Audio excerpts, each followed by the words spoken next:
भाविकांची मनोकामना पूर्ण करणारी बुलढाण्यातील जगदंबा माता मंदिरात जळत आहेत अखंडित 1631 नंदादीप। बुलढाणा तालुक्यातील सव येथील जगदंबा देवी संस्थानची आख्यायिका। देशभरात सर्वत्र नवरात्रोत्सव भक्तिभावाने साजरा होत आहे। बुलढाणा जिल्ह्यातील सव येथील आई जगदंबेच्या मंदिरात मागील 10 वर्षापासून दीप प्रज्वलनाची परंपरा लाभलेली असून 2014 साली दीपगृहात केवळ 100 नंदादीप भाविकांकडून पेटवण्यात आले होते। आज रोजी 1631 नंदादीपांच्या ज्योती उजळून निघाल्या आहेत। बुलढाणा शहरापासून 8 किलोमीटर अंतरावर असलेल्या सव येथील आई जगदंबा देवी संस्थानमध्ये नवरात्रीत भाविकांची मोठी रीघ पाहायला मिळते।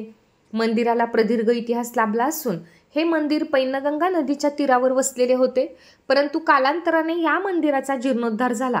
सन 1985 साली मंदिर स्थानिक तुकाराम शेळके यांच्या शेतात साकारण्यात आले। नवरात्र उत्सवादरम्यान जिल्हाभरातून नव्हे तर दूरवरून भाविकांची मांदियाळी या ठिकाणी जमते। मंदिर परिसरात 2 नंदादीप गृह आहेत। याची सुरुवात 2014 पासून सुरू करण्यात आली होती। प्रथम वर्षी 100 नंदादीप प्रज्वलित करण्यात आले होते। आज रोजी येथील दोन्ही नंदादीप गृहात भाविकांचे एकूण 1631 नंदादीप तेवत आहेत। नवरात्री उत्सवात संपूर्ण 11 दिवस दीप अखंड प्रज्वलित असतात।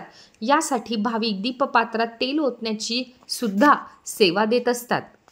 संस्थानला गेल्या 10 वर्षापासून हे अखंड नंदादीपाची प्रथा सुरू केलेली आहे आणि ती दिवसेंदिवस दरवर्षी वेळोवेळी म्हणजे वाढती संख्या भाविकांची आज होत आहे।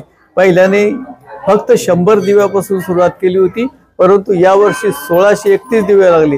जवळपास 150 लोक त्यांचे नंबर न लागल्यामुळे वापस केले, कारण का आमच्यावर फक्त 1550 दिव्याची व्यवस्था होती।